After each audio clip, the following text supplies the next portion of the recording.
Good morning everyone. आज हम लोग पढ़ेंगे इलेक्ट्रोमैग्नेटिक इंडक्शन। लेकिन इसको स्टार्ट करने से पहले क्लासिकल मैग्नेटिज्म का एक छोटा सा टॉपिक पढ़ेंगे, हिस्टेरेसिस। तो हिस्टेरेसिस क्या है, पहले मैं इसको एक्सप्लेन कर देता हूँ।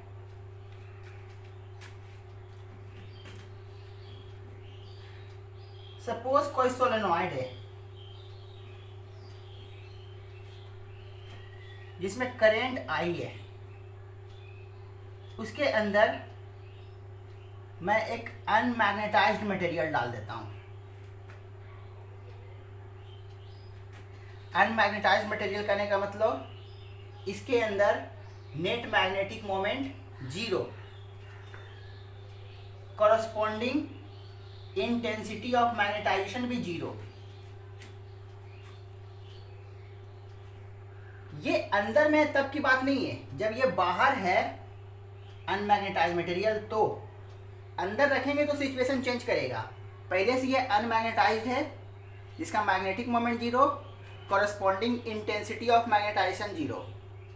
क्योंकि मैग्नेटिक मोमेंट रहेगा तभी तो आई बनेगा, क्योंकि आई को मैंने क्या डिफाइन किया था, नेट मैग्नेटिक मोमेंट पर यूनिट वॉल्यूम। तो आई क्या था, नेट मैग्नेटिक मोमेंट पर यूनिट वॉल्यूम। तो अगर एम होगा ही नहीं इसमें तो कॉरस्पॉन्डिंग आई भी जीरो होगा। इसी अनमैग्नेटाइज्ड मटेरियल को मैंने सोलेनॉइड के अंदर रख दिया।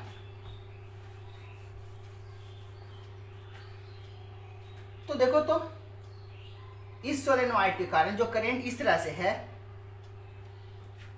या मान लेता हूं मैं करंट का डायरेक्शन ये डायरेक्शन मानता हूं, ये डायरेक्शन तो मैं ये कर देता हूं, ये है करंट। तो मैग्नेटिक फील्ड किधर, इस तरफ।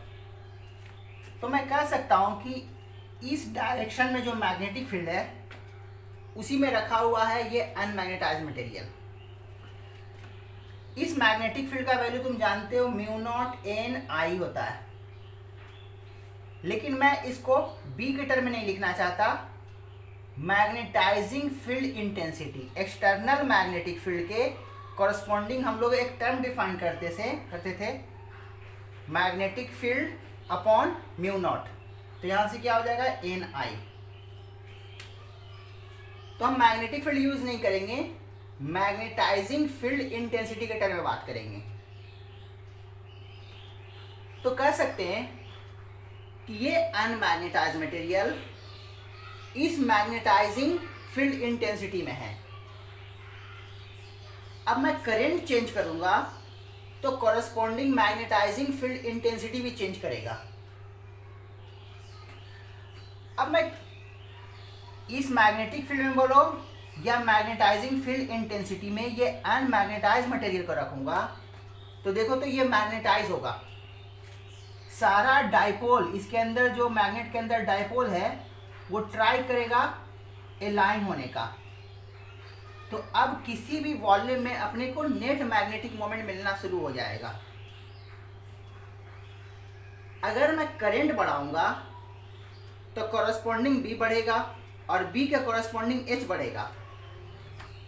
तो देखो तो ये जो मैग्नेटाइजेशन है उसका वैल्यू इंक्रीज करेगा। मैग्नेटाइजेशन बोलो या आई बोलो, एम इंक्रीज करेगा तो कॉरस्पॉन्डिंग आई भी इंक्रीज करेगा।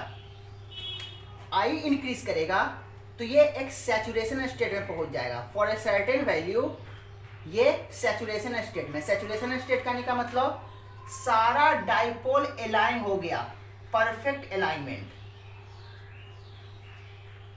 अब मैं फर्दर करंट बढ़ाऊं या बोलो कि मैग्नेटिक फील्ड बढ़ाऊं, क्योंकि करंट बढ़ाऊंगा तो मैग्नेटिक फील्ड बढ़ेगा। परफेक्ट अलाइनमेंट के बाद, जिसको सैचुरेशन स्टेट बोलते हैं, इसके बाद और मैग्नेटिक फील्ड बढ़ाओगे तो कोई फर्क नहीं पड़ने वाला। तो मैं करंट बढ़ाऊंगा तो कॉरस्पॉन्डिंग बी बढ़ेगा और बी बढ़ेगा मतलब एच बढ़ेगा। तो एच बढ़ेगा तो इंटेंसिटी ऑफ मैग्नेटाइजेशन भी मेरा इंक्रीज करेगा। इंटेंसिटी ऑफ मैग्नेटाइजेशन इंक्रीज करेगा, तो एक सर्टेन करंट के बाद इंटेंसिटी ऑफ मैग्नेटाइजेशन में कोई चेंजिंग नहीं होने वाला। अब मैं क्या करता हूं, करंट जीरो कर देता हूं इस सोलेनॉइड में। अब मैं करंट जीरो कर दूंगा तो देखो तो मैग्नेटिक फील्ड बोलो या कॉरस्पॉन्डिंग मैग्नेटाइजिंग फील्ड इंटेंसिटी, इसका वैल्यू जीरो हो जाएगा। और जीरो हो जाएगा तो जिसके कारण ये क्या था, अलाइनमेंट हुआ था सारे डायपोल का, वही मैंने खत्म कर दिया। वो खत्म कर दिया तो ये डिसअलाइनमेंट होना शुरू हो जाता है सारे डायपोल्स का, और डिसअलाइनमेंट होगा। लेकिन जो पहले का सिचुएशन में क्या था कि इसके अंदर नेट मैग्नेटिक मोमेंट जीरो था, या फिर कॉरस्पॉन्डिंग इंटेंसिटी ऑफ मैग्नेटाइजेशन जो जीरो था, ये करंट हटाने से अब परफेक्ट डिसअलाइनमेंट नहीं होगा। परफेक्ट डिसअलाइनमेंट का मतलब फिर से कंप्लीटली रैंडमाइज्ड डायपोल का नहीं होगा, जिसके कारण ये सिचुएशन नहीं मिलेगा। ये सिचुएशन नहीं मिलेगा मतलब कुछ ना कुछ तो मैग्नेटिक मोमेंट रह जाएगा, बच जाएगा। तो पहले से कोई भी मैग्नेटिक मोमेंट नहीं था, जैसे ही सोलेनॉइड में डाला एक मैग्नेटिक मोमेंट मिलने लगा या कॉरस्पॉन्डिंग आई मिलने लगा। लेकिन मैंने करंट को जीरो कर दिया, कंफ्यूजन ना हो, ये इंटेंसिटी ऑफ मैग्नेटाइजेशन, ये करंट। तो मैंने करंट को जीरो कर दिया तो वापस से सारे डायपोल्स कंप्लीटली रैंडमाइज नहीं हुए, कुछ ना कुछ इंटेंसिटी ऑफ मैग्नेटाइजेशन बच गया। इसी फैक्ट को बोलते हैं हम लोग हिस्टेरेसिस। पहले मैंने क्या किया, इसको मैग्नेटाइज किया, अनमैग्नेटाइज था उसको मैग्नेटाइज किया, और मैंने जिस रीजन से मैग्नेटाइज किया था उसी को मैंने हटा लिया, तो कंप्लीटली डीमैग्नेटाइज नहीं हुआ, कुछ ना कुछ मैग्नेटाइजेशन बच गया। इसी फैक्ट को हम लोग बोलते हैं हिस्टेरेसिस। तो मैं लिखने जा रहा हूं हिस्टेरेसिस क्या है। एज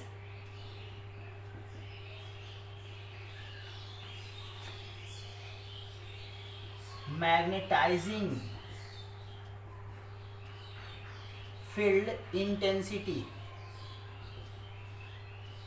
जिसको H बोलते हैं, increases and then decreases to its original value, then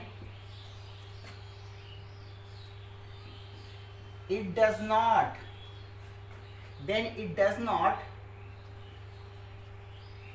return to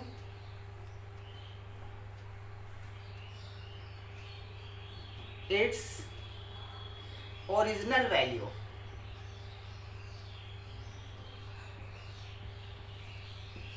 This fact is called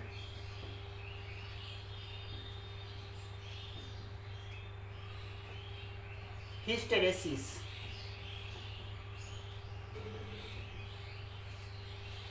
अब मैंने जो यहां से एक्सप्लेन किया था उसी को मैं एक ग्राफ से एक्सप्लेन करता हूं। इसको मैं रब कर देता हूं क्योंकि ग्राफ बड़ा बनाना पड़ेगा।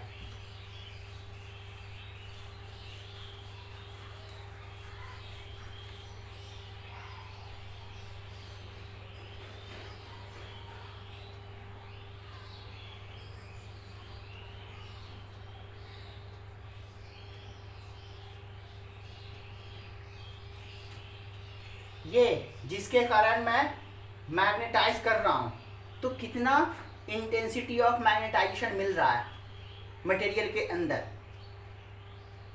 ये मैग्नेटाइजिंग फील्ड इंटेंसिटी और इंटेंसिटी ऑफ मैग्नेटाइजेशन के बीच का ग्राफ मैं ड्रॉ कर रहा हूं। तो मैंने क्या किया था, जब कोई, इसको एक्सटर्नल मैग्नेटिक फील्ड की तरह भी देख सकते हो, उसी से रिलेट है ये। तो मैंने कोई एक्सटर्नल मैग्नेटिक फील्ड नहीं दिया था, तो ये कंप्लीटली रैंडमाइज था सारे डायपोल का, जिसके कारण किसी भी वॉल्यूम में net magnetic moment zero, corresponding I zero. तो ये मैंने नहीं दिया तो वैल्यू कितना था, जीरो। अब मैं एक्सटर्नल फील्ड का वैल्यू बढ़ा रहा हूँ, लेकिन एक्सटर्नल फील्ड नहीं लिख रहा हूँ मैं, एच लिख रहा हूँ। एच कैसे लिखता था, सोलेनॉइड के लिए एन आई, मतलब करंट बढ़ा रहा हूँगा तो एच इंक्रीज कर रहा होगा। एच इंक्रीज करेगा तो ये इंटेंसिटी ऑफ मैग्नेटाइजेशन मेरा इंक्रीज करेगा। इंक्रीज किया, देखो तो एच मैं इंक्रीज कर रहा हूं, एच मैं इंक्रीज कर रहा हूं तो कॉरस्पॉन्डिंग आई भी इंक्रीज कर रहा है। एक ऐसा सिचुएशन आया, सैचुरेशन स्टेट। अब तुम एच बढ़ा दो एक सर्टेन स्टेट के बाद, सपोज ये एच नॉट है वैल्यू, इसके बाद मैं अगर एच बढ़ाऊं तो अब आई में चेंजिंग नहीं होगा। क्यों? क्योंकि सैचुरेशन स्टेट में पहुंच गया है मटेरियल, कंप्लीटली क्या हो गया, ओरिएंटेशन अलाइन हो गया सारे डायपोल्स का। देखिए मैं इधर का ग्राफ नहीं करता, ये सैचुरेशन स्टेट वाला कंडीशन है। अब मैं क्या करता हूं, एक्सटर्नल फील्ड को घटाना शुरू करता हूं। घटाना शुरू करूं तो वापस से इसको मैं जीरो कर दूं तो ये आई जीरो नहीं होता।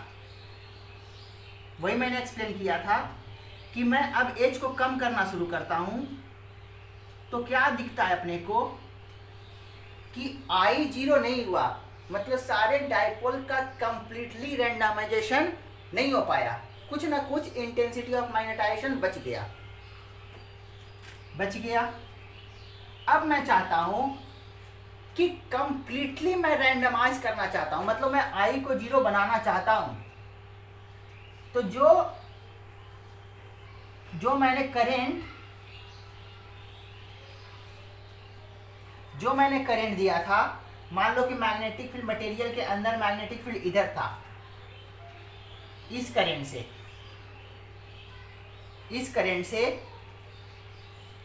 से मैग्नेटिक फील्ड इधर था, तो मैग्नेटाइजेशन इधर हुआ था मटेरियल में, कुछ ना कुछ तो बच गया। मैंने एच को जीरो कर दिया, मतलब करंट मान लो जीरो कर दिया, मतलब ये एच खत्म कर दिया तो कुछ ना कुछ बच गया, इंटेंसिटी ऑफ मैग्नेटाइजेशन। अब मैं चाहता हूं कंप्लीटली इसके अंदर इंटेंसिटी ऑफ मैग्नेटाइजेशन जीरो हो जाए। इसको जीरो करने के लिए अब मैं करंट को अपोजिट डायरेक्शन में देता हूं, मतलब मैग्नेटाइजिंग फील्ड इंटेंसिटी का डायरेक्शन अपोजिट कर रहा हूं, करंट का डायरेक्शन उल्टा करके। अब क्या होगा, इसके कारण रैंडमाइज होगा।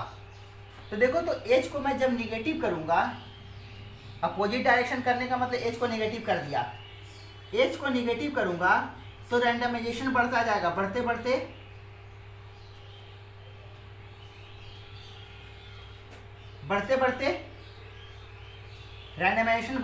एक ऐसा समय आएगा कि पूरा का पूरा रैंडमाइज हो जाएगा, जिसके कारण आई जीरो। अब मैं चाहता हूं कि सारे डायपोल का अलाइनमेंट मैं इस डायरेक्शन में करूं।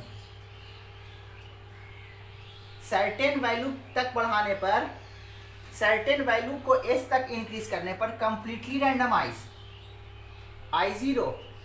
अब मैं इसका वैल्यू और बढ़ाता हूं इसी डायरेक्शन में, तो अब जो मिलेगा मैग्नेटिक मोमेंट या इंटेंसिटी ऑफ मैग्नेटाइजेशन, वो अब इस डायरेक्शन में मिलेगा। मतलब अगर इस इंटेंसिटी ऑफ मैग्नेटाइजेशन को पॉजिटिव बोल रहा था तो इसको मैं नेगेटिव बोलूंगा, ये। और फिर से एक सर्टेन वैल्यू ऑफ एच के लिए क्या हो जाएगा, सैचुरेशन स्टेट में पहुंच जाएगा।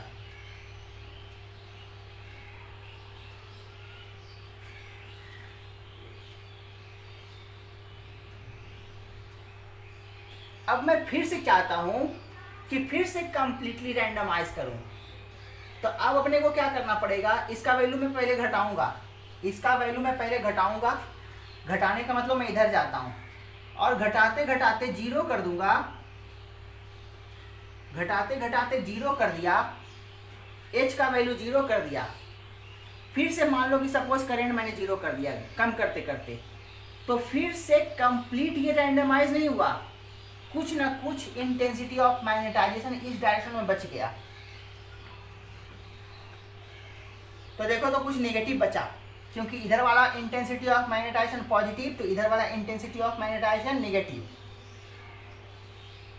अब मैं चाहता हूं कि वापस मैं इस डायरेक्शन में इंटेंसिटी ऑफ मैग्नेटाइजेशन बढ़ाऊं, तो मुझे क्या करना पड़ेगा, फिर से करंट का डायरेक्शन को उलटना पड़ेगा, ताकि मेरा एच अब वापस इधर मिलना शुरू हो जाए। लेकिन एक सर्टेन वैल्यू तक इसका वैल्यू एच का बढ़ाते जाओ, लेकिन एक सर्टेन वैल्यू तक ये निगेटिव ही रहेगा इंटेंसिटी ऑफ मैग्नेटाइजेशन। और फाइनली बढ़ाते बढ़ाते एक ऐसा सिचुएशन आएगा, एक ऐसा सिचुएशन आएगा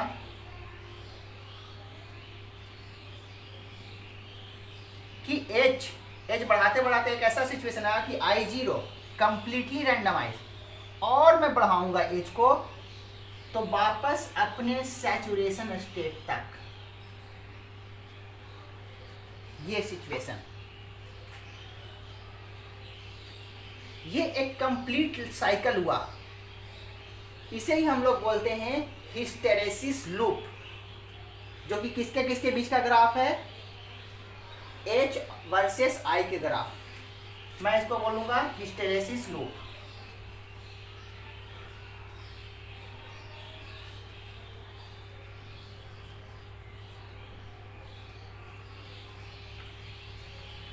इस हिस्टेरेसिस लूप से दो टर्म डिफाइन करते हैं। क्या टर्म डिफाइन करते हैं, एक तो करते हैं रिटेंटिविटी, और दूसरा टर्म डिफाइन करते हैं कोअर्सिव फोर्स। दो टर्म डिफाइन करते हैं, कोअर्सिव फोर्स। अब दोनों टर्म को कैसे कैसे डिफाइन करते हैं,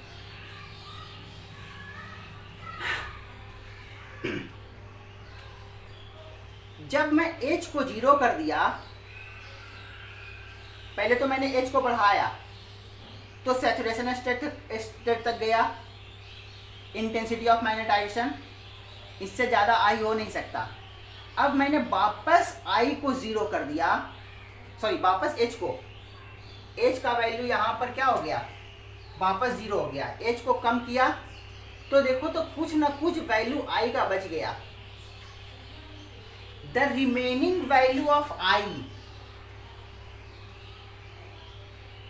the remaining value of I, यही I बचा हुआ है, किसके लिए, for which magnetising field intensity is zero. I का बचा हुआ वैल्यू किसके लिए, जिसके लिए H जीरो हो, उसी को बोलते हैं रिटेंटिविटी। नाम से भी पता चल रहा है रिटेन, कुछ ना कुछ रिटेन किया हुआ है। तो कितना रिटेन किया हुआ है, ये वैल्यू, यही वैल्यू को बोलते हैं हम लोग रिटेंटिविटी, जिसका वैल्यू बनेगा ये समथिंग, इसका आई नॉट मैं बोलता हूँ, आई नॉट। तो वही लिखने जा रहा हूं मैं, द रिमेनिंग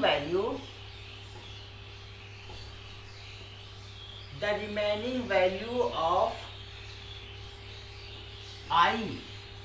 आई यानी क्या, intensity of magnetisation, intensity of magnetisation, जिसको सिंपली मैग्नेटाइजेशन भी बोलते थे, फॉर विच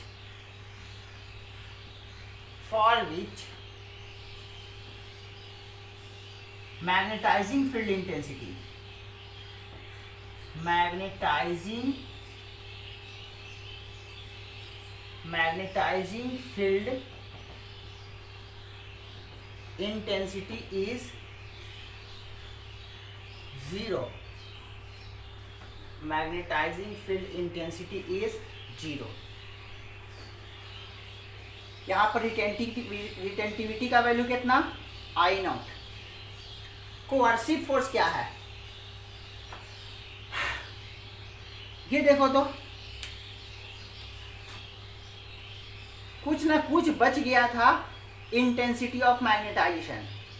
इसी को जीरो करने के लिए जो वैल्यू h का जरूरत पड़ता है, कितना h किए, इतना h मैंने अपोजिट डायरेक्शन में किया,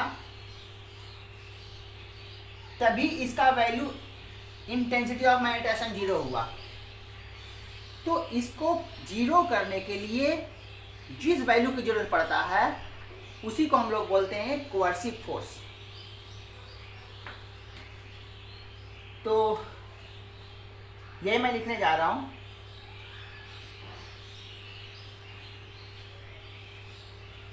the value of magnetising field intensity, magnetising field intensity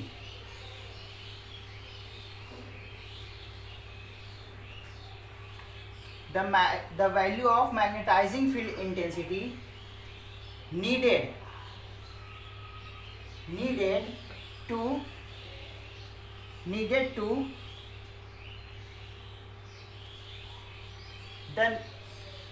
the value of magnetizing field intensity, जिसको बोल सकते हैं H, needed to make क्या, I0, needed to make intensity of magnetisation. अगर नहीं दिख रहा हो तो लैंग्वेज तो कम से कम क्लियर है। Needed to make intensity of magnetisation 0 is called coercive force.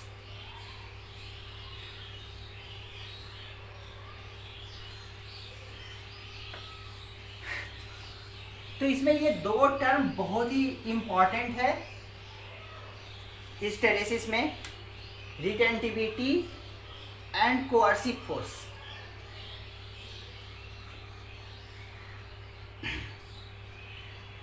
ये जो देख रहे हो हिस्टेरेसिस लूप का एरिया, ये जो एरिया है उस मटेरियल में thermal energy produced per unit volume के बराबर होता है। वही मैं लिखने जा रहा हूं,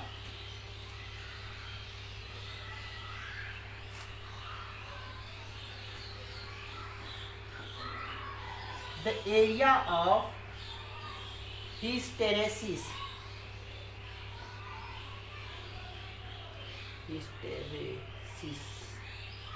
the area of hysteresis loop is directly proportional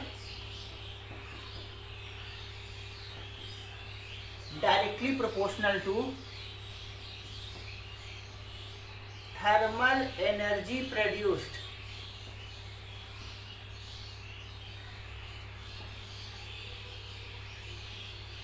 per unit volume।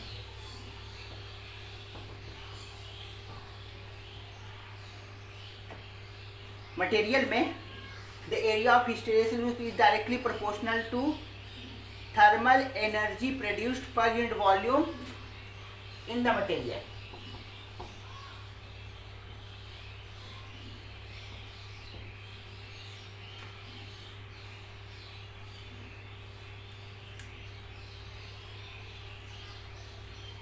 अब मैं दो हिस्टेरेसिस लूप बनाने जा रहा हूं, उसके बेसिस पर मैं इसको आगे एक्सप्लेन करूंगा।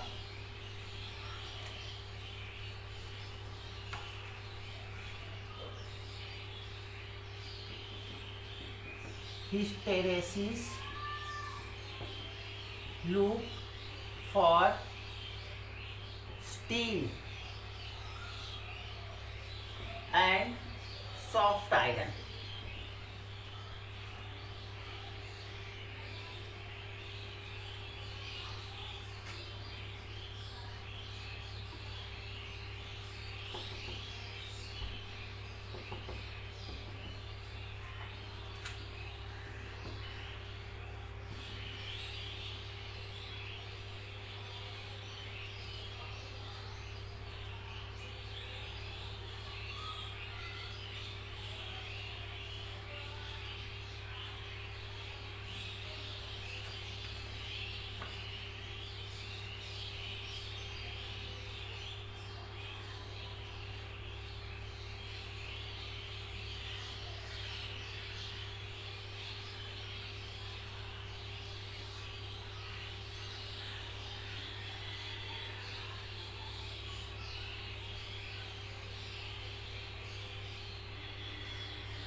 ये हिस्टेरेसिस लूप, ये स्टील के लिए,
ये स्टील का है और ये सॉफ्ट आयरन का है।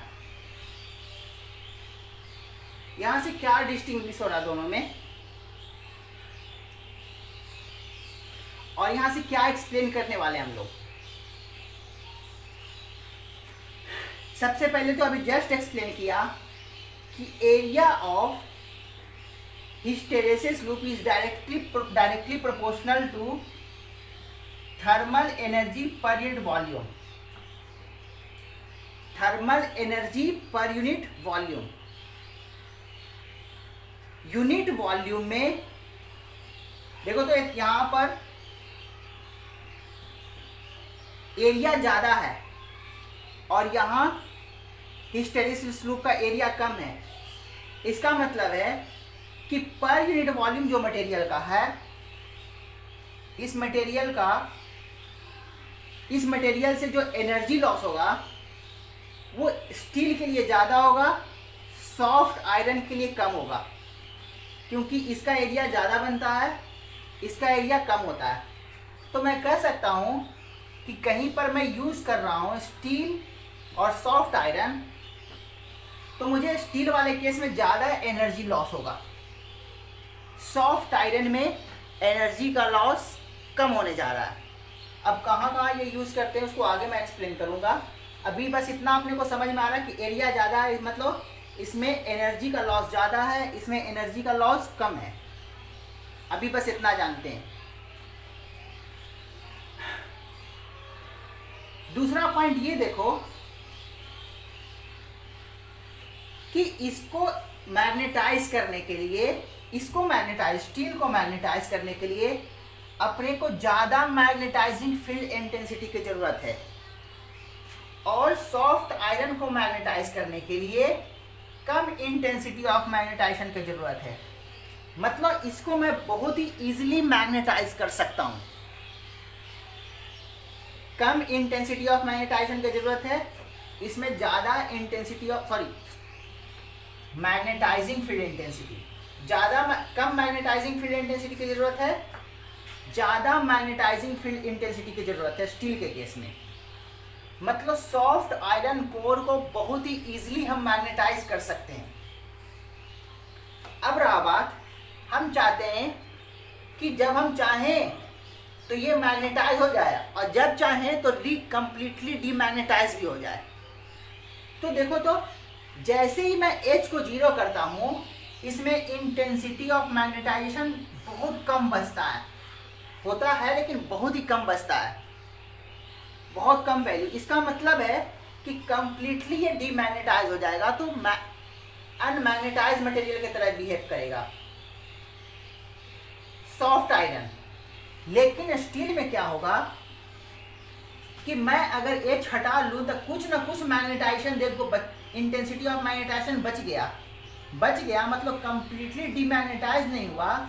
इसका मतलब कि ये मटेरियल मैग्नेट की तरह बिहेव करेगा, कब? इसको हटा लेने के बाद भी। लेकिन मैं अगर इसको हटा लूं तो ये मैग्नेट की तरह बिहेव नहीं करेगा, क्योंकि बहुत ही small value of intensity of magnetization बचेगा।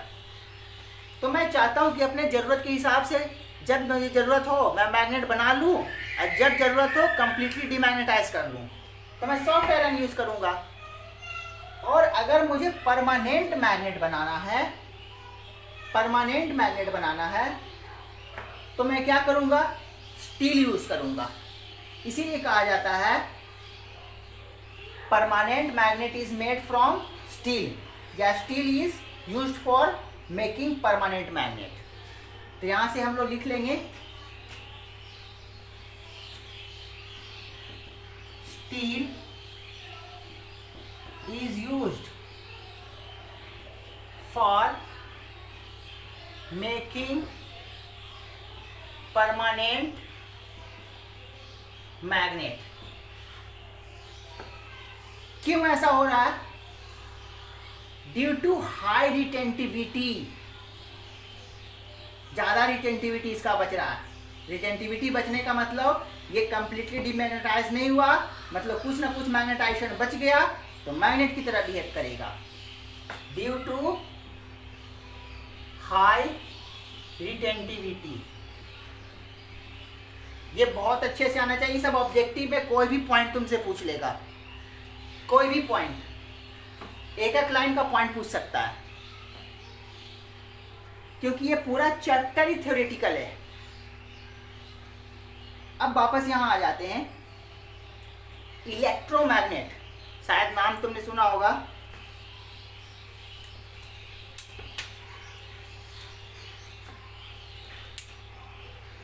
अगर ये सॉफ्ट आयरन है, मैं इसमें क्या करूं? क्लोजली वायर को वाउंड कर दूं सोलेनॉइड की तरह। मैं करंट दूंगा तो सोलेनॉइड के कारण एक मैग्नेटिक फील्ड बनेगा, और कह सकते हैं कि ये सॉफ्ट आयरन उस मैग्नेटिक फील्ड में है। मान लो मैग्नेटिक फील्ड इधर प्रोड्यूस हुआ सोलेनॉइड के कारण, तो ये मटेरियल भी मैग्नेटाइज हो जाएगा और मैग्नेट की तरह बिहेव करने लगेगा। क्लियर है? लेकिन जैसे ही मैं करंट खत्म कर दूंगा, ये कंप्लीटली डीमैग्नेटाइज हो जाएगा। क्यों? क्योंकि मैंने सॉफ्ट आयरन से बनाया है, और सॉफ्ट आयरन में H0, तो इंटेंसिटी ऑफ मैग्नेटाइजेशन का वैल्यू भी कंप्लीट ऑलमोस्ट पूरा तरह से तो नहीं बोल सकते, लेकिन ऑलमोस्ट 0 के पास होता है। तो हम कह सकते हैं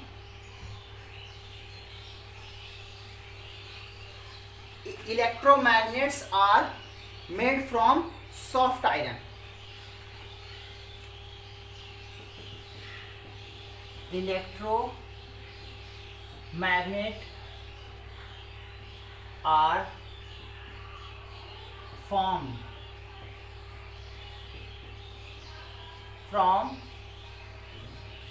soft iron core, soft iron core। इसको मैं हटा देता हूं। और ये क्यों ऐसा होता है? Because of low retentivity, because of low retentivity.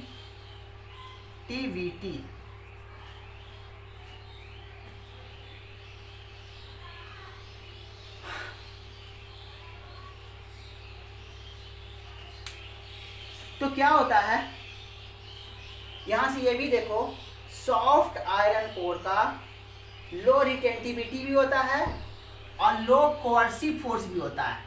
ये वैल्यू कंप्लीटली I0 करने के लिए बहुत ही कम वैल्यू का अपने को जरूरत पड़ गया H का। ये एग्जैक्टली तो नहीं दिख रहा, मैं थोड़ा सा दूर करके दिखाता हूं।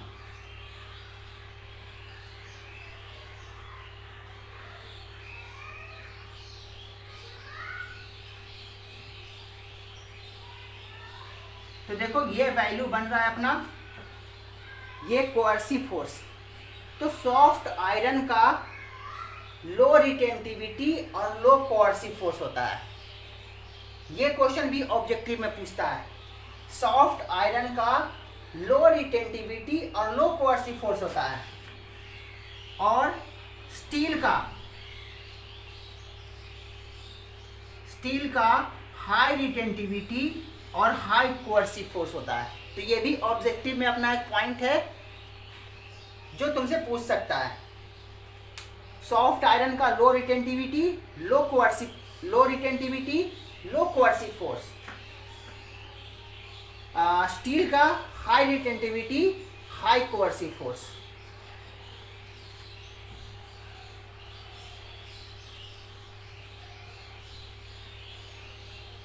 सॉफ्ट आयरन का ये मैंने बताया था कुछ क्लास पहले, मूविंग कॉइल गैल्वेनोमीटर। और याद करो, मूविंग कॉइल गैल्वेनोमीटर में मैंने सॉफ्ट आयरन यूज किया था, इसी पर मैंने रेक्टेंगुलर कॉइल को वाउंड किया था। ऐसा इसलिए क्योंकि जैसे ही मैं करंट दूंगा ये भी मैग्नेटाइज हो जाएगा, बहुत ही इजीली मैग्नेटाइज होगा। बहुत कम करंट भी दूंगा, क्योंकि करंट का बहुत कम करंट ही मेजर करता है ये galvanometer, moving coil galvanometer very small current measure करता है। तो बहुत कम करंट भी मैं दूं तो बहुत ही आसानी से, बहुत कम वैल्यू एच का दूं तब भी ये मैग्नेटाइज हो जाएगा। और मैग्नेटाइज हो जाएगा तो नेट मैग्नेटिक फील्ड बढ़ जाएगा, और नेट मैग्नेटिक फील्ड बढ़ जाएगा तो याद करो डिफ्लेक्शन सेंसिटिविटी को NBA/K, नेट मैग्नेटिक फील्ड बढ़ जाएगा तो सेंसिटिविटी इंक्रीज कर जाएगा। तो ज़्यादा सेंसिटिव मिले अपने को इंस्ट्रूमेंट, उसके लिए हम लोगों ने सॉफ्ट आयरन कोर यूज़ किया था मूविंग कॉइल गैल्वेनोमीटर में। और आगे तुम्हें आगे बताया जाएगा कि ट्रांसफार्मर में भी सॉफ्ट आयरन कोर यूज करते हैं। क्यों करते हैं? दो फैक्टर से। एक तो बहुत आसानी से हम क्या कर सकते हैं, मैग्नेटाइज कर सकते हैं। ऊपर से जब हम ट्रांसफार्मर का काम वोल्टेज को घटाना या वोल्टेज को बढ़ाना है, तो जो हम उसको ट्रांसफार्मर को जो एनर्जी देते हैं तो कुछ एनर्जी यहाँ लॉस होता है। अब हम चाहते हैं कि ट्रांसफार्मर में कम से कम एनर्जी लॉस हो, तो एनर्जी लॉस हीटिंग इफेक्ट में ही तो जाएगा। और हीटिंग इफेक्ट किस में? जिससे बना हुआ है ट्रांसफार्मर।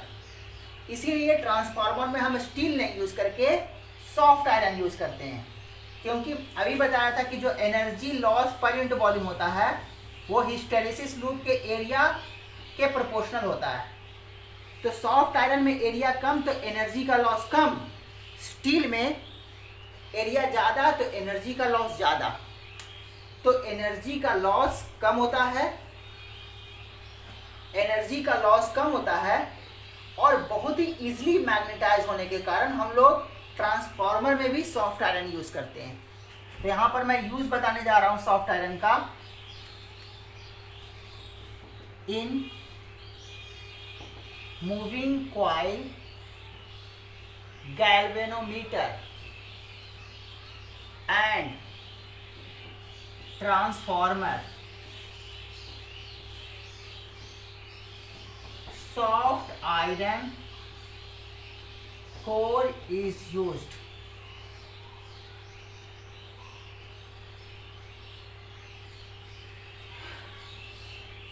to increase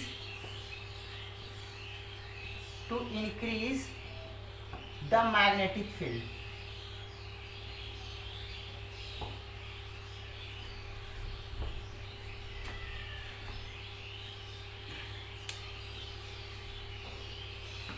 तो ये चैप्टर जो अपना क्लासिकल मैग्नेटिज्म था वो खत्म हो गया। ये चैप्टर कंप्लीटली थ्योरेटिकल पोर्शन है और इसका हर एक पॉइंट अपने आप में इम्पॉर्टेंट है, क्योंकि कोई भी पॉइंट पकड़ के वो क्वेश्चन को पूछ सकता है। तो हर एक पॉइंट बहुत अच्छे से आना चाहिए। इसके ख़त्म हो जाने के बाद अब हम लोग पढ़ेंगे इलेक्ट्रोमैग्नेटिक इंडक्शन। ये चैप्टर मैं पहले ही व्हाट्सएप पर लिख चुका हूँ कि बहुत इम्पॉर्टेंट है। ऐसा हो ही नहीं सकता कि तुम्हारे बोर्ड में या फिर कंपटीशन में इस चैप्टर से एक भी क्वेश्चन ना आए। आना ही आना है, मस्ट। बहुत इम्पॉर्टेंट चैप्टर है ये। जैसे इलेक्ट्रोस्टैटिक के बिना, मैग्नेटिक फील्ड के बिना 12th इनकम्प्लीट है, वैसे ही इलेक्ट्रोमैग्नेटिक इंडक्शन के कारण भी 12th इनकम्प्लीट है, क्योंकि इस चैप्टर से बहुत सारे प्रैक्टिकल यूज़ हैं जो हम लोग प्रैक्टिकली यूज़ करते हैं, और प्रैक्टिकल यूज़ से रिलेटेड क्वेश्चन ज़्यादा आते हैं। तो इस चैप्टर से क्वेश्चन आना ही आना है। तो अब हम लोग पढ़ने जा रहे हैं electromagnetic induction.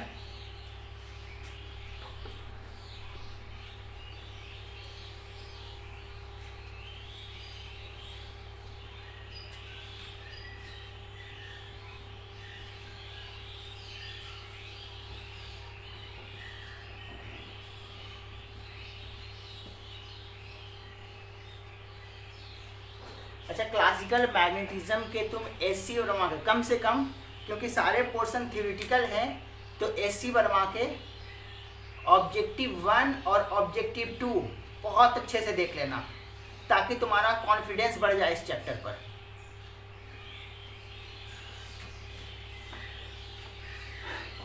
Electromagnetic induction.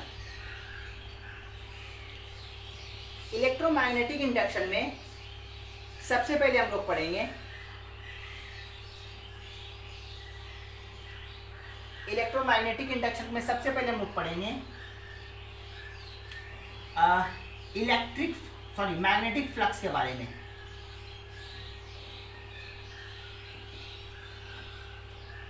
Magnetic flux.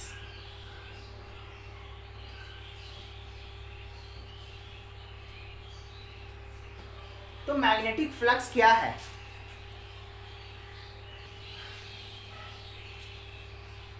तो जैसे हम लोगों ने इलेक्ट्रिक फ्लक्स पढ़ा था, एग्जैक्टली मैग्नेटिक फ्लक्स सब कुछ वही है। सिर्फ क्या चेंजिंग है कि वहाँ यूज करते थे इलेक्ट्रिक फील्ड, यहाँ मैग्नेटिक फील्ड। वहाँ पर यूनिट कुछ और बनता था, यहाँ पर यूनिट कुछ और बनेगा। बस इतना ही का डिफरेंस, बाकी सब कुछ एग्जैक्टली सेम। तो मैग्नेटिक फ्लक्स में कुछ नया पढ़ने के लिए नहीं है, एग्जैक्टली इलेक्ट्रिक फ्लक्स जैसा ही है। फिर भी मैं थोड़ा सा इसको कर देता हूँ, सिचुएशन को दिखा देता हूँ। सपोज ये कोई सरफेस है,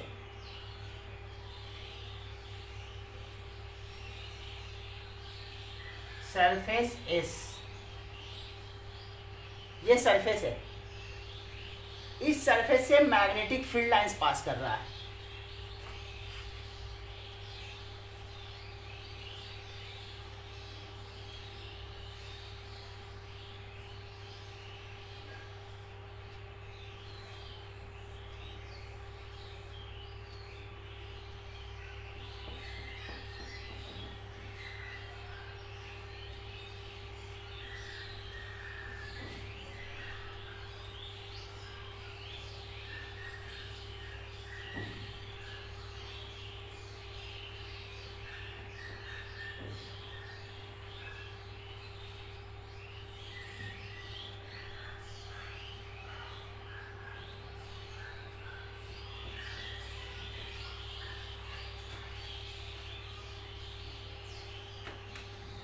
इस सरफेस से मैग्नेटिक फील्ड पास कर रहा है।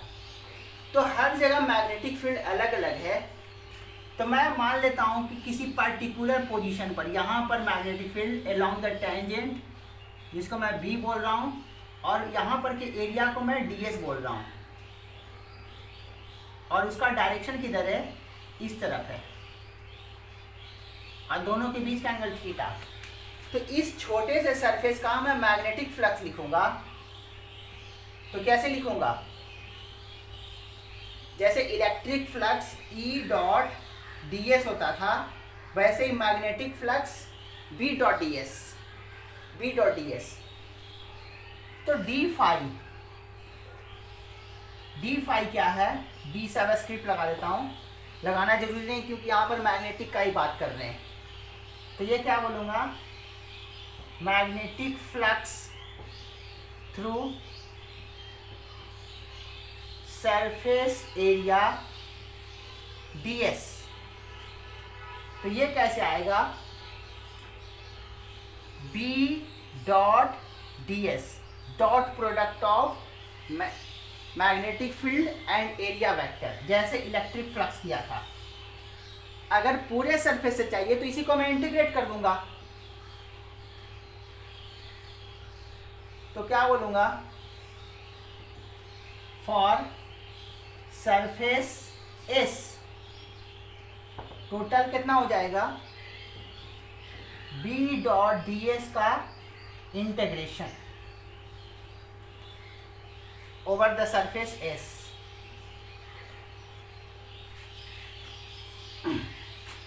तो पूरे सरफेस के लिए इंटीग्रेट कर देंगे।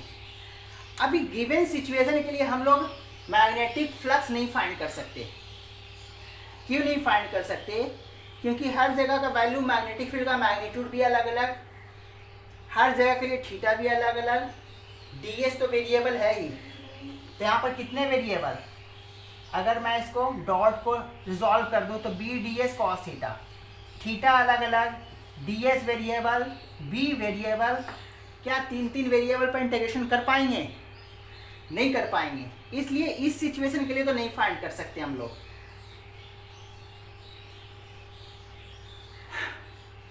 अब गिवन सिचुएशन ऐसा होना चाहिए कि मैग्नेटिक फ्लक्स हम लोग फाइंड कर सके। तो वो सब सिचुएशन मैं दिखा रहा हूं जो कि पहले भी पढ़ चुके हैं। If magnetic field B, if magnetic field through a cross section area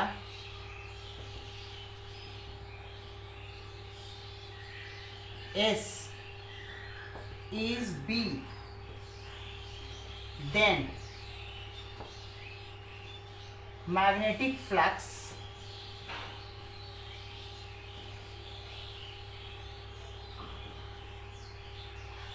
through that surface area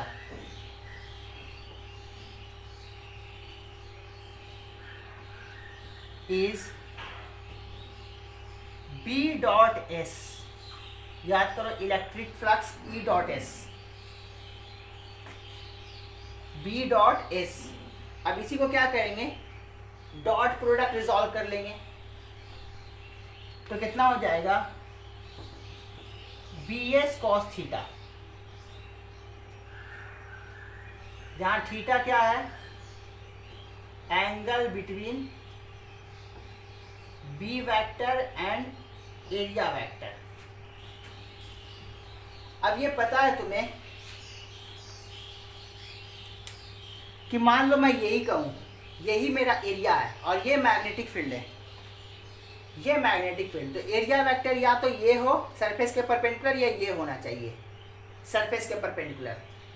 तो अगर मैं एरिया वेक्टर का डायरेक्शन ये देता हूँ, ये एरिया है और मैग्नेटिक फील्ड भी इधर है, तो दोनों के बीच का एंगल क्या हो जाएगा, 0।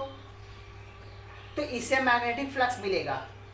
अगर मैं एरिया ये लूँ तो एरिया वेक्टर या तो ये बनेगा, ये बनेगा, और मैग्नेटिक फील्ड ये लूँ तो देखो तो दोनों के बीच का एंगल कितना, 90 डिग्री, तो फ्लक्स 0। ऐसे भी ये मैग्नेटिक फील्ड इस एरिया से तो पास नहीं कर रहा है, ये मैग्नेटिक फील्ड, इसका कोई विड्थ नहीं है, ये नेग्लिजिबल है। तो मैं कह सकता हूं कि ये मैग्नेटिक फील्ड इस एरिया को कट करके नहीं जा रहा, इसलिए इस एरिया से मैग्नेटिक फ्लक्स नहीं है। लेकिन अब देखो तो मैग्नेटिक फ्लक्स कुछ मिल रहा है, और फ्लक्स मिल रहा है, मैक्सिमम फ्लक्स मिल रहा है मैग्नेटिक फ्लक्स। तो अगर मैग्नेटिक फील्ड सपोज करो इसी डायरेक्शन में है, तो इस एरिया से फ्लक्स मैक्सिमम, अब देखो फ्लक्स घटना शुरू हो गया, घटते घटते घटते घटते घटते घटते जीरो, अभी फ्लक्स जीरो, अभी फ्लक्स मैक्सिमम, और अभी क्या हो रहा है, फ्लक्स घट रहा है, घट रहा है, जीरो फ्लक्स, फिर फ्लक्स बढ़ रहा है, मैग्नीट्यूड वाइज, मैग्नीट्यूड वाइज बढ़ रहा है। हो सकता है कि मैंने ये एरिया पॉजिटिव लिया है तो ये घूर के आ जाएगा, तो एरिया ये बन जाएगा। तो जो एंगल जीरो हो रहा था इस कंडीशन के लिए, इस कंडीशन के लिए एंगल कितना हो जाएगा, 180, 180 cos 180 minus 1। Magnitude wise flux अभी भी मैक्सिमम मिलेगा, सिर्फ निगेटिव मिलेगा। तो मैं कह सकता हूं अभी का फ्लक्स मैक्सिमम, फ्लक्स घट रहा है सरफेस से, घटते घटते घटते घटते जीरो, फिर मैग्नीट्यूड वाइज फिर से इंक्रीज कर रहा है, इंक्रीज करते करते मैक्सिमम। तो given magnetic field, area vector और एंगल के लिए हम लोग मैग्नेटिक फ्लक्स बहुत आसानी से फाइंड कर सकते हैं। क्लियर हो गया बात? तो ये तो पहले भी किए थे, जैसे इलेक्ट्रिक फ्लक्स वैसे ही मैग्नेटिक फ्लक्स। अब थोड़ा यूनिट में बात कर लेंगे। यूनिट में ये तो नंबर है, तो नंबर का तो कोई वैल्यू नहीं होता, नंबर का कोई यूज नहीं यूनिट में। इसका एसआई यूनिट क्या, tesla area metre square. Magnetic flux का SI unit tesla metre square, जिसका स्पेशल नेम वेबर। तो तुम मैग्नेटिक फ्लक्स का SI unit tesla metre square बोलो या वेबर बोलो। यहां से देखो तो मैं टेस्ला मीटर स्क्वायर को वेबर बोल रहा हूं जब, तो मीटर स्क्वायर को मैं इधर भेज देता हूं तो सिर्फ टेस्ला बन जाएगा। तो मैग्नेटिक फील्ड का एसआई यूनिट मैं टेस्ला बोल रहा था, उसको मैं वेबर पर मीटर स्क्वायर भी बोल सकता हूं। अब ये तभी बता सकता था जब एसआई यूनिट मैग्नेटिक फील्ड का बताया था, लेकिन वहां पर बताता तो अच्छे से नहीं समझ में आता, इसलिए मैं यहीं के लिए रखा हुआ था। तो मैग्नेटिक फील्ड का एसआई यूनिट टेस्ला भी बोल सकते हो, वेबर पर मीटर स्क्वायर भी बोल सकते हो। ये फ्लक्स के टर्म में है, और ये तो डायरेक्टली फील्ड का वैल्यू बताया हुआ ही है। तो फील्ड के लिए, मैग्नेटिक फील्ड के लिए एसआई यूनिट टेस्ला भी यूज करेंगे और वेबर पर मीटर स्क्वायर भी यूज करेंगे। तो इससे हम लोग कोई क्वेश्चन नहीं करने वाले हैं। जैसे इलेक्ट्रोस्टैट में फ्लक्स फाइंड किया था, वैसे यहाँ भी फाइंड कर लेंगे। यूनिट तो तुम्हें पता चल चुका है, एसआई यूनिट वेबर।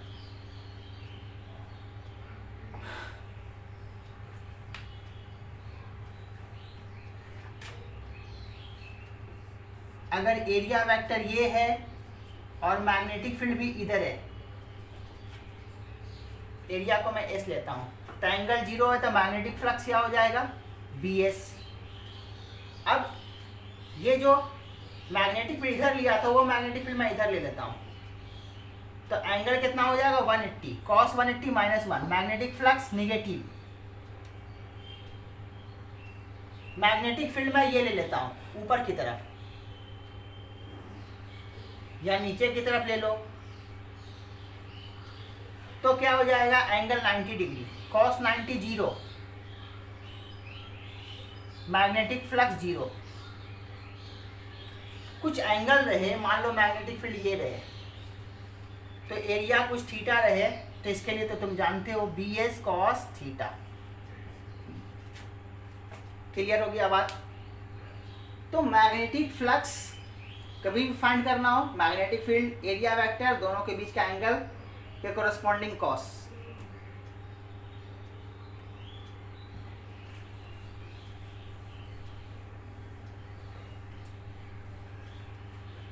अब हम लोग सीखने जा रहे हैं Faraday's law of electromagnetic induction.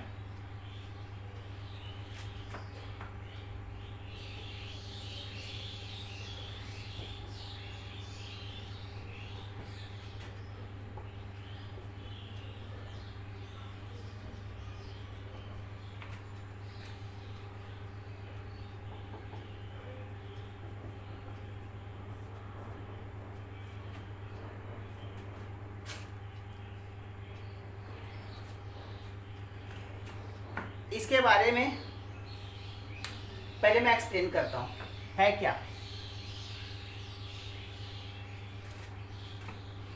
Faraday ने एक एक्सपेरिमेंट किया।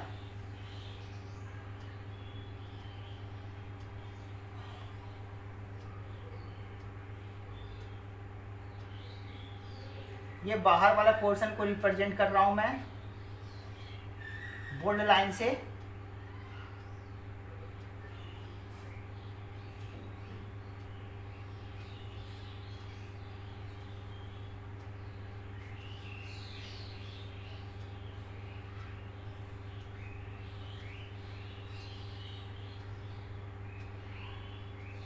ये गैल्वेनोमीटर है।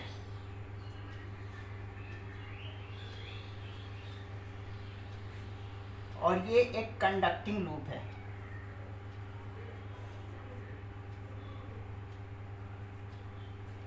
इसके सामने एक मैग्नेट रख दिया गया। मैग्नेट बड़ा छोटा कुछ भी हो सकता है। इसको फेस करने वाला लूप को नॉर्थ पोल रखा गया।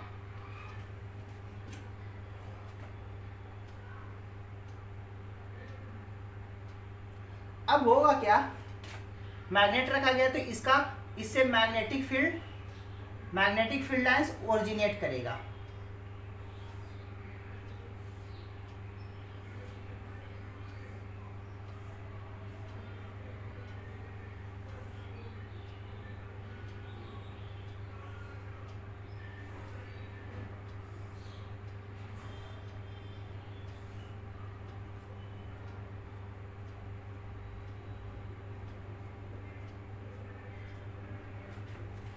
ये देखो तो मैग्नेटिक फील्ड लाइंस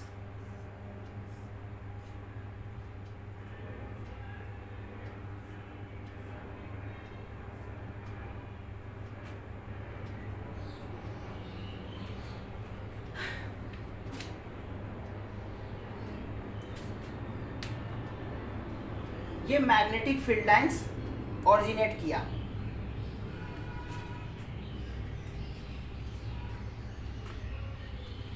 ये मैग्नेटिक फील्ड लाइंस इस कंडक्टिंग लूप से पास कर रहा है। तो हम बोल सकते हैं कि इस कंडक्टिंग लूप से मैग्नेटिक फ्लक्स मिल रहा है अपने को। Magnetic flux. लेकिन यहां पर जो मैंने गैल्वेनोमीटर लगाया है उसका नीडल 0 करंट शो कर रहा है। मतलब इस कंडक्टिंग लूप से कोई करंट नहीं पास कर रहा। अब मैंने क्या किया, इस मैग्नेट को ये मोशन दे दिया। ये मैं मोशन दे रहा हूं तो मुझे क्या ऑब्जर्वेशन दिख रहा है इस गैल्वेनोमीटर में। कभी ये नीडल का डिफ्लेक्शन इधर, कभी इधर, इस तरह से। इस मैग्नेट को मोशन मैंने ये दिया इस तरह से, तो नीडल का डिफ्लेक्शन ये या ये क्या बता रहा है कि इस कंडक्टिंग लूप में करंट है। अब मैंने मैग्नेट को मूव करवाया और इसमें कंडक्टिंग लूप में मुझे करंट दिखेगा, और मैग्नेट को फिक्स किया तो कोई करंट नहीं। तो मैं क्या कंक्लूजन निकालूंगा यहां से, इसके बेसिस पर कुछ कंक्लूजन तो बोलूंगा ना कि मैंने मैग्नेट का मूव करवाया तो डिफ्लेक्शन मुझे गैल्वेनोमीटर में दिखा, लेकिन मैंने मैग्नेट को फिक्स कर दिया तो गैल्वेनोमीटर में कोई डिफ्लेक्शन नहीं दिख रहा। इसका मतलब है कि इसके मूवमेंट से इस सर्किट में एक करंट प्रोड्यूस होता है, और इसके रेस्ट में रहने से इसमें कोई करंट नहीं प्रोड्यूस होता। अब मूवमेंट से, इसके मूवमेंट से क्या चेंजिंग हो रहा है, जब मैं इसको मूव करवा रहा हूं तो इस लूप से फ्लक्स चेंज हो रहा है, मैग्नेटिक फ्लक्स। मैं नज़दीक ला रहा हूं तो ज़्यादा लाइंस इससे पास कर रहा है। ज़्यादा लाइंस का मतलब स्ट्रॉन्ग मैग्नेटिक फील्ड। देखो ना, यहाँ पर डेंसर है, यहाँ पर रेयर है। मैग्नेटिक फील्ड मैंने एक्सप्लेन किया, यहाँ पर डेंसर है, यहाँ पर रेयर है, यहाँ पर और रेयर मैग्नेटिक फील्ड है। तो नज़दीक लाऊंगा तो ये वाला पोर्शन चला जाएगा यहाँ पर। तो मैं बोल सकता हूँ कि इस कंडक्टिंग लूप से, इस मैग्नेट को नज़दीक लाने से मैग्नेटिक फ्लक्स बढ़ रहा है, दूर करने से मैग्नेटिक फ्लक्स घट रहा है। तो अब मूवमेंट से ना बोल करके मैं बोल सकता हूँ मैग्नेटिक फ्लक्स से रिलेट कर सकता हूँ करंट को। तो क्या हो रहा है, मैग्नेटिक फ्लक्स जब ये रेस्ट में था तो इससे मैग्नेटिक फ्लक्स कांस्टेंट था। मैग्नेटिक फ्लक्स कांस्टेंट तो कोई करंट नहीं शो कर रहा था। लेकिन जैसे ही मूवमेंट किया तो मैग्नेटिक फ्लक्स कंडक्टिंग लूप से चेंज होने लगा। मैग्नेटिक फ्लक्स चेंज हुआ तो कॉरस्पॉन्डिंग सर्किट में करंट मिलने लगा। अब इस बेसिस पर फैराडे ने एक कंक्लूजन निकाला कि किसी भी क्लोज कंडक्टिंग लूप से अगर मैग्नेटिक फ्लक्स चेंज करे, जब तक चेंज करे, किसी क्लोज कंडक्टिंग लूप से मैग्नेटिक फ्लक्स जब तक चेंज करे तब तक उस कंडक्टिंग लूप में करंट प्रोड्यूस होगा। उसी करंट को बोलेंगे हम लोग इंड्यूस्ड करंट। लेकिन उससे पहले करंट ना बोल करके हम लोग बोलते हैं ईएमएफ। अगर करंट प्रोड्यूस हो रहा है तो जाहिर है कि ये सिस्टम में कहीं बैटरी कनेक्टेड है, क्योंकि किसी भी सर्किट में करंट है इसका मतलब बैटरी लगा हुआ है। तो हम करंट डायरेक्टली ना बोल के बोलते हैं कि लूप में एक ईएमएफ प्रोड्यूस होता है, करंट डायरेक्टली नहीं बोलते। तो फैराडे ने क्या बोला कि जब तक किसी करंट कंडक्टिंग लूप में मैग्नेटिक फ्लक्स चेंज करेगा तब तक उस लूप में एक ईएमएफ प्रोड्यूस होगा। उस ईएमएफ को बोलेंगे हम लोग इंड्यूस्ड ईएमएफ, क्योंकि ये उत्पन्न हुआ है किसके कारण, फ्लक्स के चेंज के कारण। मैग्नेट मूव करवाएं तो फ्लक्स चेंज हुआ, तो फ्लक्स चेंज के कारण जो ईएमएफ प्रोड्यूस होता है उसको बोलते हैं इंड्यूस्ड ईएमएफ, और उस ईएमएफ के कॉरस्पॉन्डिंग जो करंट मिलेगा उसको बोलेंगे इंड्यूस्ड करंट। वही मैं लिखने जा रहा हूं। तो फाइनली इस डायग्राम को बना लेना, और इसी के डायग्राम के बेसिस पर हम लोग लिख रहे हैं डेफिनेशन को। क्या बोल रहे हैं, Faraday's law of electromagnetic induction क्या है, when ever magnetic flux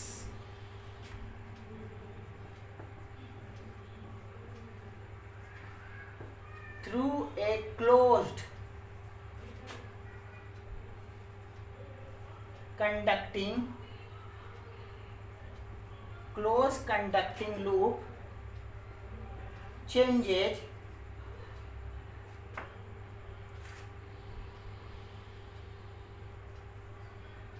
an EMF. An EMF is produced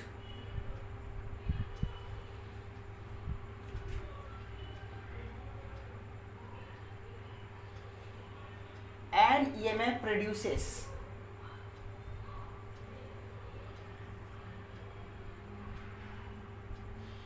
in the loop called induced EMF.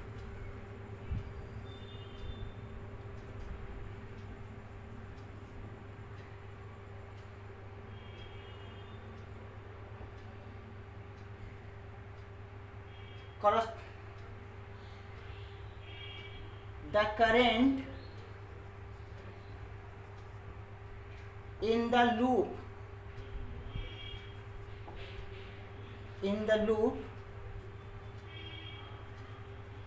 due to induced EMF is called induced current.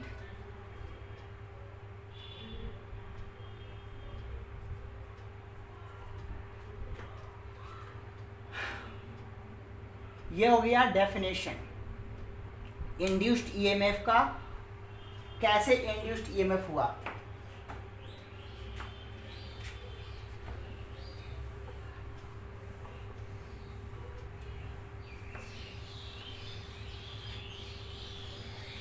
अब ईएमएफ जो induced हुआ ये कितना हुआ, इसका कुछ मैग्नीट्यूड होगा, तो वो मैग्नीट्यूड कैसे फाइंड करेंगे।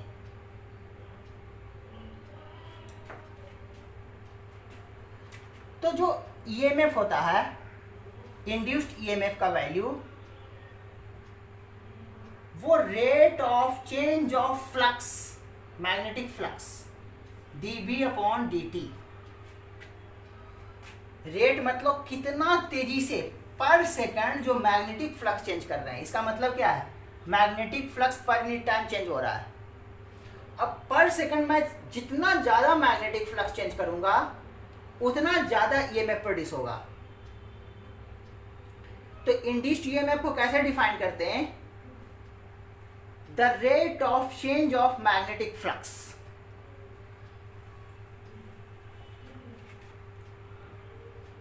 The induced EMF in the loop is rate of change of magnetic flux। किस रेट से मैग्नेटिक फ्लक्स चेंज हो रहा है। तो ईएमएफ का वैल्यू कितना,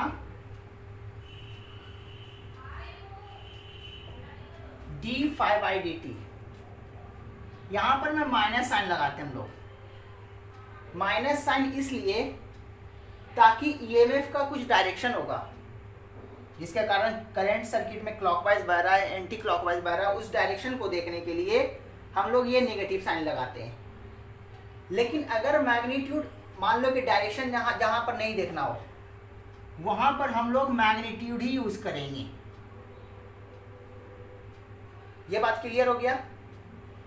तो ईएमएफ का वैल्यू ये होता है, लेकिन जहां पर अपने को डायरेक्शन नहीं देखना हो, सिर्फ मैग्नीट्यूड देखना हो, तो वहां पर हम लोग मॉडुलस लगा के बात करेंगे। और ये फ्लक्स मतलब मैग्नेटिक फ्लक्स की बात कर रहा हूं। तो इंड्यूस्ड ईएमएफ क्या होता है, rate of change of flux, मतलब फ्लक्स पर यूनिट पर सेकंड में जितना ज्यादा मैग्नेटिक फ्लक्स चेंज करेगा उतना ज्यादा ईएमएफ प्रोड्यूस होगा।